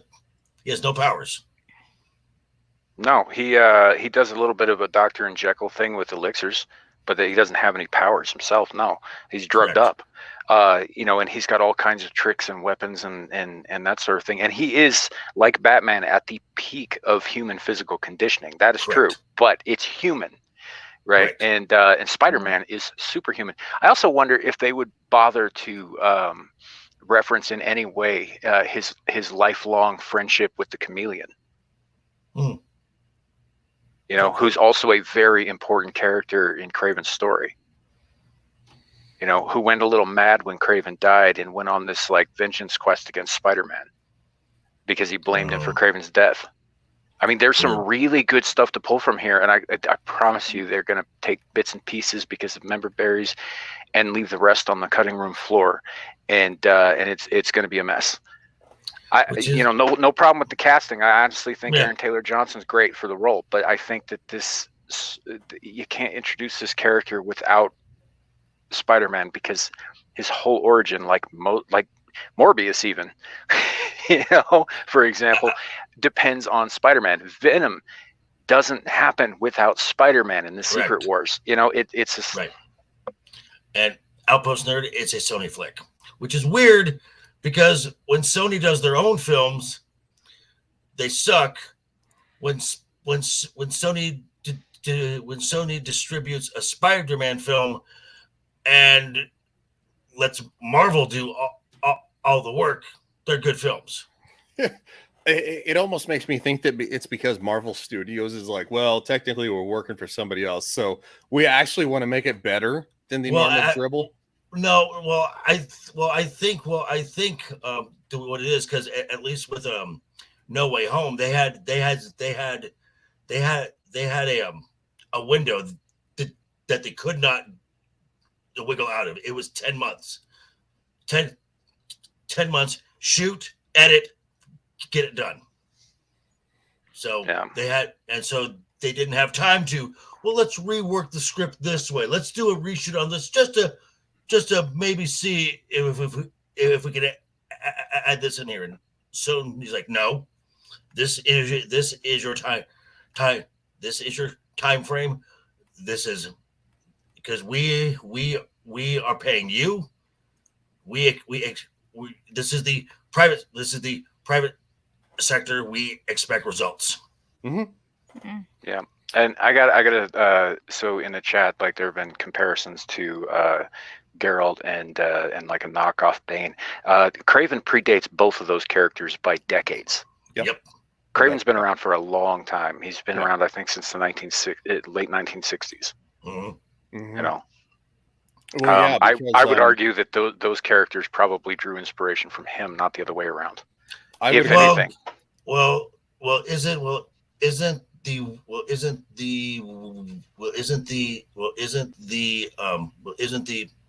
The Witcher based on Polish lore? It is based on Polish lore. It is, but it also is somewhat ripped off from Elric of Melniboné and Robert E. Howard's works, which Elric of Melniboné is a direct inversion of those. You know, it draws from previous authors' stuff as well as Polish lore. Yes. Okay. Shadow says, not calling Kraven a knockoff, just trying to understand who the character is. And of course, I'm going to say thank you for this. Logical Spock says, hey, Twinkerbell. Because long live the Twinkerbell. Listen, kid, I would say if you want to understand the character, read Kraven's Last Hunt. Yes. It perfectly lays it out for you. That story totally encapsulates who and what Kraven is. Yep. True story. Yeah. Well, let's just say there was a Jet Sparks. Jet Sparks, what is going on? Jet Sparks says, "What's up? Thank you for stopping by, Jet Sparks. We appreciate you." I want to ask some about this because I know we saw some stuff in the chat, but Sam, your thoughts on the Dune trailer? Yes. Well, like I said, I'm not super keen on the direction they're taking Shani. I think she was miscast the first time around too, which I think I've mentioned. She just Zendaya seems like a nice girl, and I know she's talented. Like I have kids who watch Disney Channel. I know she's got that kind of talent. She's great, but there's something very tomboyish about her in general. Mm-hmm. And which I don't have an issue with. That's not a problem, but she just doesn't really play feminine characters very well, and it looks like they wrote Chani to be more masculine than she should be. I mean, the books specifically talk about how feminine she is and why Jessica thinks that's a problem for her son Paul. You know, she's like, I gotta warn him about these women before they use their wiles on him, you know, kind of shit. There's actually a thought bubble in the book that where she's thinking to herself, fuck, this girl's gonna seduce my kid. You know, I would actually get on board with that, because I'll say this: the movie that I really liked the Zendaya in the most is The Greatest Showman. I think yeah, she was great in that. I think that was an incredible movie, but that was the character that was written. Is also a very Shadow, feminine character, but on that too. A feminine character, but also at the same time a character who has had to survive on their own. This was a unique telling of a character. It was not taken from anywhere else. I really like that. I thought it was great. Yeah. But I do understand where you're coming from. Even as MJ, is she, Michelle, whatever I think No Way Home was the best Spider-Man movie with Tom Holland and her, because it actually elaborated on her character and the vulnerability. Yeah, no, that's what I'm saying. Right? I don't have a problem with her ability to play these characters. I'm saying that the character that she's playing here was written poorly. Right. You know, I'm saying that they wrote her to be more masculine, because there aren't that many women in Dune. Right. You know, there really aren't. And if you actually read the book, even go back, watch the 2000s Sci-Fi Channel stuff, watch even the 1984 versions. The women who are in it, none of them are weak. All of them hold their own powers. You know, all of them do, especially Chani, who is a warrior, but only so much so that she fights for her people. But her at her core, she is a very feminine woman. Yes. You know? Shadow says, I meant for a quick comparison, like calling a Jedi a monk. They're based off technically samurai, or Mandalorian a knight, which is not going to be the case. But no, Shadow also says Chani exists to make Paul, aroused. What do you mean? She's not the character; she's a plot device. Even if that's the case, and I think that's an incredible oversimplification, Shadow. Yep. But even if that were exactly the case, she'd still have to be fucking feminine. You know, it doesn't work without that. I mean, unless. Now, what did you think of Walken as the Emperor? That surprised me that he was cast for that, but I have no issue with it. I love it because I love. I think Christopher Walken has menace to him that very few other actors can bring to the screen. Absolutely. And if you know anything about his real life history, I mean, the menace might be a little bit more real than you think. But that aside, no, I'm good with that. I think Walken's usually a good casting choice, whatever role he's in. He can take shit writing and make it work, and he's always been able to do that. So, no, I think that's great. What was it? And Florence Pugh as his daughter. Well, we talked about that when they dropped the first trailer, and I don't really have an issue with that. I like Florence Pugh. I think she does good work too. I have yet to see her in anything where I did not like her. Okay. If that makes sense. Yeah. Yeah, because I've seen her in stuff that I didn't like, and stuff where I didn't like her character or the story or whatever. But her herself, no, I think she's great. I think she does a really good job, and she's good at what she does. Don't watch Midsummer, folks. Just saying. If you value your dreams, do not watch that movie.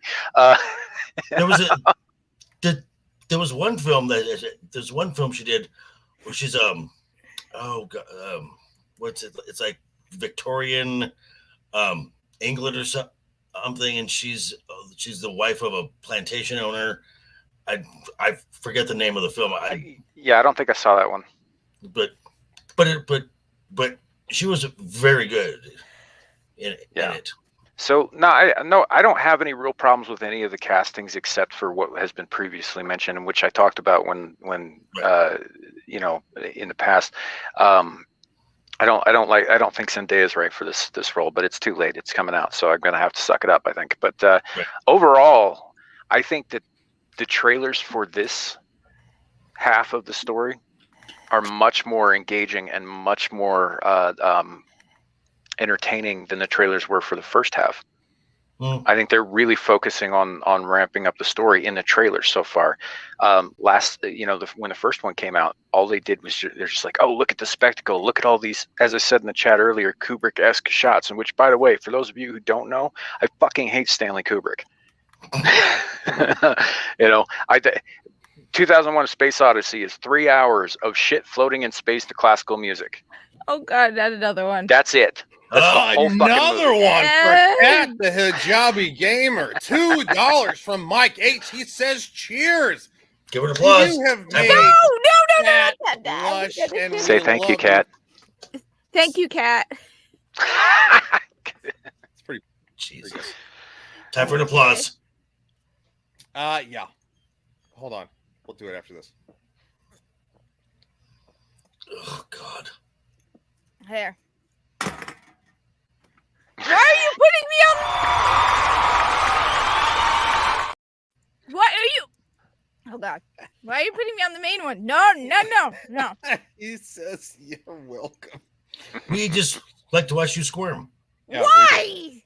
Because it's Have fun. you not met this guy? Oh right. Have you not the guy met who any of us? Oh right, I forgot the guy who enjoys Velma and enjoys watching us have to watch him. You said it. That dress is hot, though. That dress is hot. You said it. Cat, what have you done? Terrible. Too flattering. Oh, these might work. Damn it. Now you look hot and relatable. Like an athlete who wears glasses. Ugh, just put on the sleeping bag.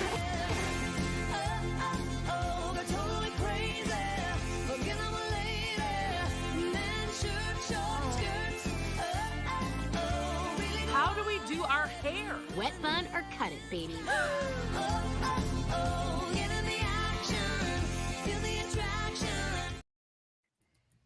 You know that I'm eventually going to meme all of our faces on that, right? And No! it's going to be because Velma season 2 is coming up. Season 2. Put me on the little Muslim woman in the corner. No. You're gonna be Velma. What? Well, I thought I should be Velma because technically I'm the one who The sadist? Yes. No. Yes. Mm-hmm. Well, Hey, I'll bat it around a little bit. I might even ask the some of the Legion of Memers. Real What's up, quick, Sam? Behemoth when we were talking about Walken there, he mentioned one of my very favorite Walken movies, and I'm so happy I'm not the only one here who knows it. The Prophecy. Oh yeah. 1995. Eric Stoltz, Elias Koteas, Virginia Madsen, and the glorious Christopher Walken in a movie that probably, in my opinion, tops the first movie that the guy who made it did, which was Highlander, Gregory Whitten. Oh, I love Highlander. And this is wait, you think this is better than Highlander? Yeah, because I think he learned a thing or two about editing. I'm gonna have to watch that. The Prophecy is better edited than the Highlander is. You know, but there is also like 10 years apart too. The guy did learn some things along the way. That's why I think that he's honed his craft a little bit more as you go on. And that's a great movie. Thank you for mentioning that. If you haven't seen it, y'all should go watch it. There are 4 sequels. They get progressively worse. Back to The Witcher. All right, so we are going to end. No, absolutely. However, I can't stand her, but her face I can't stand. If you watch all 5 episodes, which I did last night, season 3, season 3, volume 1 of The Witcher, it is not good. And you said you did last night. I watched the whole. Yeah, I watched all of them last night. And now, as I said in the green room, I don't know the lore of this story. I don't know this world. I've never played the game. I've never read the books. Okay, but I can tell from this season, this is just girl boss. I have a question. Okay. After watching all 5 episodes, I'm assuming mostly in unison, much like I did. Did you have any idea what the fucking story was? Well, it's from what it sounds to me, pending war coming, and there's someone within the mages who's kind of pulling the strings, and Siri is the girl who's the key to everything, of course, and you've got my racism. Yeah. Did you like her little soapbox? A little soapbox speech about end racism. Yeah. In the picture. You Ryan, you were on Jed's deal, right? Yeah, Jed the what does Hollywood he go by? Scholar. Yeah, Hollywood Scholar. His watch party. You know, he invited both of us to that, and I didn't go. And I think it kind of got lost in the hubbub when he was talking about it. But I remember distinctly giving my reason for not being there when he invited us, which was to say that I had an appointment to go get my dick trimmed with a cheese grater. Why didn't you show up? Should be. I was at work and I forgot about it. Yeah, I know. I'm just giving shit. God. Okay, so I wanna sum up. Nothing really happens before this season. I'm sorry, this episode. It's literally jumps around for no reason. It's 2-minute clips. It's just nonsensical. And then, of course, the final episode before the cliffhanger. This is episode number 5, and it is literally a copy and paste. Literally 45 minutes of this. Yen, do you know what's better than sex? And this song. Rise out of the savior of Sodom. Right, because oh God, Jesus Christ, this fucking song. I told you. The fact that you literally just said, "Oh Jesus Christ," that literally. Was this some Sam Smith shit?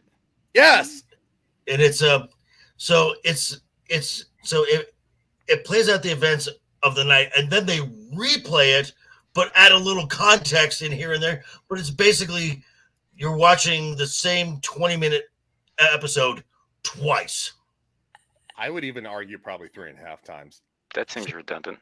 It probably could have been summed up in about 15, 20 minutes. And it's what is it? It is literally a 50-minute episode. Oh, and when you saw the Kings, younger brother, how quickly did your gaydar go off? I could pull up that clip where just instantly I'm like, oh, good. Yeah.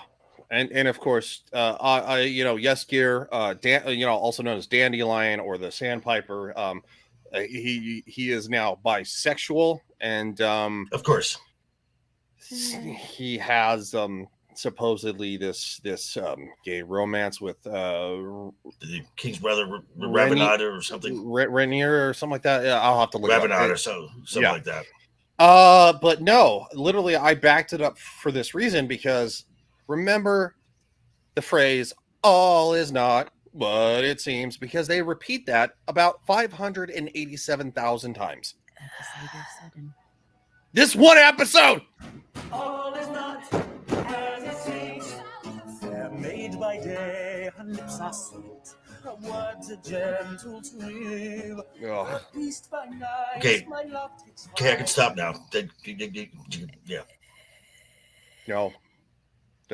We've lost a couple of viewers over this. Good job. Thanks. Look, I'm just saying that's how bad it is. I don't know what my will to live is slowly fading. I'm thinking about that toaster right now.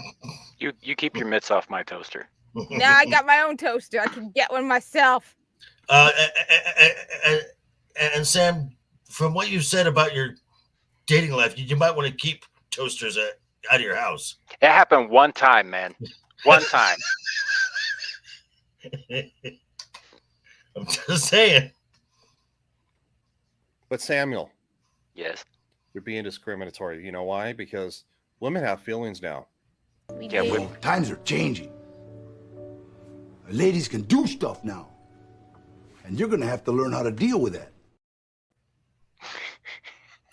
So I watched this movie last year. Jason Mewes of Jay and Silent Bob fame directed his first movie last year, and it's not terrible. You know, there's a little bit of like the wokeness seeps in, but that's just, I mean, his best friend is Kevin fucking Smith. So what do you want? But for the most part, it's not too bad. And there is a bit though in there where Danny Trejo's trying to get into. He's playing himself, and he's trying to go method. So he's walking around with a pink feather boa, acting very effeminate. Well, you know what? That would actually be funny. It was hysterical. I'd say watch it because I thought it was really funny. But you know. It's still in my head again. Why did I do this to myself? Now it's in mine, dick.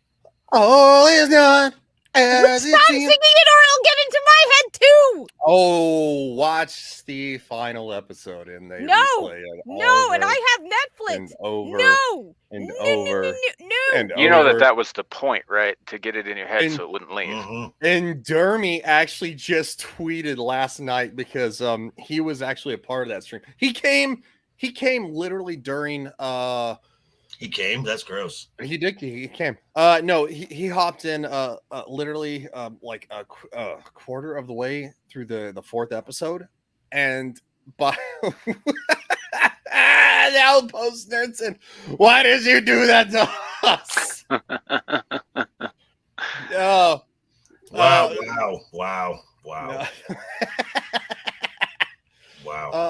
I haven't played this in a while. Where is it? Oh, God. Where is it? It's for JV. I am not gay. I have relationships with women, sex with men. And I got news for you. That means you're gay.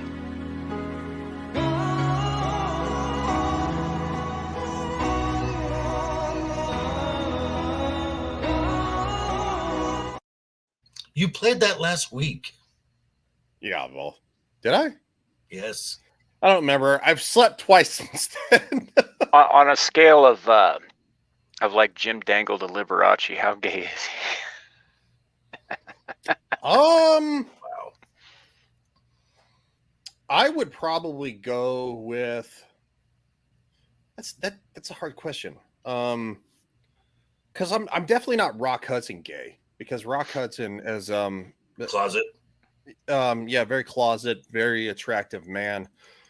I love how Ryan's just gonna take this seriously. I know. Why would I not? This is part of the fun. I'm not offended by shit. I don't care. like a little limp wrist action or a full on swing. Hey, whose head is it Ryan into? Yeah, that's right. Revenge says because it's Ryan. Revenge says, "Oh no." Outpost says, "I got news for you." Yeah, it never gets old. No, it never gets old. No. Well, I really just don't want to play any more Witcher. Clue. That's great. On a scale of 1 to 10, it's Ryan. We should have a poll next week. We will. 1 to 10. How gay is Ryan? We will. We'll do that. So, any other thoughts on The Witcher? No. What like JB said, I'm not a Witcher guy. I watched the first season of the Netflix show, but I have not read any of the books. I have not played the games, any of that stuff. So I don't have the connection to this character that apparently all of Western fandom did all of a sudden when it became a thing. I'd never heard of it before it became a thing on Netflix. So Hold on real quick. Outpost Nerd says tonight on a very special episode of Legion Talk. That's a Blossom reference. Revenge? But that's not just a Blossomer. Every single sitcom in the 80s and 90s had a very special episode at some point. Yes. Oh man. He says, is that a back scratcher or a baton? It's a back scratcher basically that looks like a crowbar. Crowbar. So it's a prop. Mr. Samuel the Infamous for president. You have a stream coming up just in about an hour and a half. Yes, I do. Yes, I do. We got Abyssal Musings tonight at 9:30-ish p.m. Mountain Time. We're changing up the format a little bit tonight. We're going to see how it goes. Going to try and kind of get back to our roots a little bit, because Larry and I, when we started it, we were starting out talking about pop culture, specifically like obscure horror movies, that kind of thing. Mm-hmm. So we're gonna bring that a little bit back. Nomi's got a segment she's going to do on there. And like a top 5 kind of thing. Joker Voice will be on tonight. We're thinking about having him on for a once a month, bar stories with JV kind of segment. And we're gonna start that out tonight as well. And I believe we are also debuting a quiz that was brought to us by our very own Kohai Masochist. So, it should be a jam-packed night. Might actually be a little bit of a longer of an episode than usual. So, come on by. We'll have some fun. And also, don't forget Screaming Into the Void tomorrow afternoon. We are reaching out to people. We're trying to get real guests on next week and this week. Actually, as of this morning, I actually do have real guests on. So tomorrow we have a gentleman called the Divided Kingdom from the UK. So that should be fun. No more gay jokes. No, there'll still be gay jokes. I just think that for some of our guests, maybe we should curb it a little bit. Yeah, no, I feel you, dude. I'm just giving you shit. It gets pretty sloppy. So, Samuel, why are you denying our gay love on show? Okay. Well, because I'm ashamed of you, Ryan. I'm ashamed to be seen with you. You shouldn't be. So, but I'm next week we got our first big guest ever on the show, and I'm gonna go ahead and announce it here, because I'm gonna announce it tomorrow. I confirmed with his agent earlier this week via email. Corin Nemec will be on the show next week. Hollywood actor. Jonas Quinn of Stargate. He was also in the televised Delio, the miniseries for The Stand in the 90s. He was in Parker Lewis Can't Lose, played Parker Lewis. He's got a fairly long career. So, and he's going to be coming on to not talk about Hollywood with us, but other topics. So, legitimate Hollywood, legitimate Hollywood talent. Longtime actor, and that is really cool. I got to be honest. That's super Congrats, awesome. man. Yeah, surprised the hell out of me when he said yeah. So, all right, here we go. Oh, go ahead, dude. We got started. I'm gonna just plug this because you fucking never do on your own shows. Star Trek Engage on Sundays. Come join us. We're finishing up Picard this week, and the following week we'll start in on the original series. Just a question for you, Samuel. There you go. What is the first episode of Star Trek: The Original Series? The pilot. The Cage, or where No Man Has Gone Before? Because The Cage, they bring you back again later as a 2-parter where they play the entire right in the menagerie. Yeah. No, The Cage was the original pilot. Okay. So that one comes first. They reset a lot of stuff. The only thing they kept from that was the character and actor of Pike. Basically, later on in the menagerie, they bring him back, but all of the other stuff that happens in The Cage isn't really canon, because that was just a pilot that they used to sell the show. Right. Yeah. They actually wanted Spock was originally meant to be background. Mm-hmm. They're like, they wanted to get rid of him, and they were like, no, but we want him to realize they're in space. Yeah, and his character is very, very different in the pilot than it is later on. Yeah, but Well, he smiles and laughs. yeah. All right, I'm done. I'm done with my spiel. Thank you for having me. And that leads into Kat, who had a great question, who JV answered very well early on. But she asked me. I had no idea. So I'm glad that Samuel and JV are on the same point. So yeah, Kat, go ahead. Okay. What's up? So tomorrow I'll be live streaming. I will also be with Samuel the Infamous in Screaming Into the Void. And then Sunday I will be again live streaming, probably playing Warframe. And probably, I don't know, I might, shake things up, play some Animal Crossing or something. I don't know. And I'll see. I don't know what I'm doing next week because Shadow works a lot. So we haven't been able to do much Merry Madness. He's been doing like 2 jobs. So we'll see. Maybe I'll try live streaming more during the week. Do it. Maybe. Revenges. Anyone a fan of the original Lost Boys, 1987? Hell yeah. I would think most people are. Yeah. And Clue says Molly Ringwald did him wrong in The Stand. Yeah, kind of, but she was marked for, flag, so anyway. He's talking about Corin Nemec's character in The Stand. He gets strung along, and then left for dead on the side of a highway. Lastly, and certainly not least, would be Mr. JB. Yes, well, this morning I dropped my review of episode 2 of Secret Invasion. I will be on with this guy in about an hour and a half, and then I will not be on. I will not be available tomorrow. I got a lot of stuff to do tomorrow, so sorry, Sam. I won't be there tomorrow, and I will actually not be on Game of Thrones to Monday night. But you get somebody who the kid can actually relate to, someone who's actually another fan of Stannis. That'll be Mr. Gregory. That will be there as well. And that's really what I got going to right now. This is his show, but no one gives two shits about him. So thank everyone in all the chats for showing up. Thank you for the super chats for this gal down here. Ryan and I are both and then knocking on that 500 sub mark, which is the new benchmark for YouTube paying us to watch stuff so you don't have to. So let's get these subs up. Have a great weekend, folks. Toodles.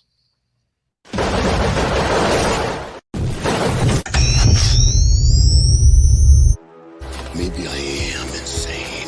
Too hot to handle and too cold to hold. See this?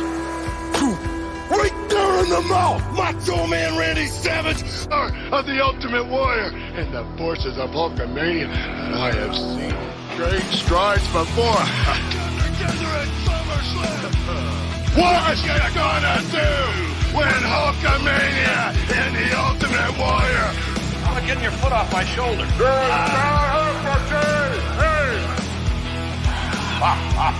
Well, there you have it. I still haven't found. Here's the edge champion.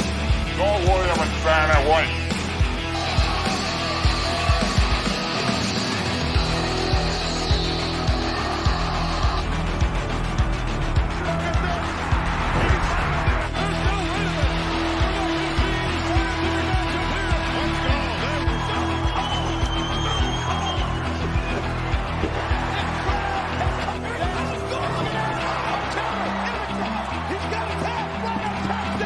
Because comparatively speaking to the Macho Man Randy Savage, you are nothing but garbage. Nothing but garbage, Diana. Yeah.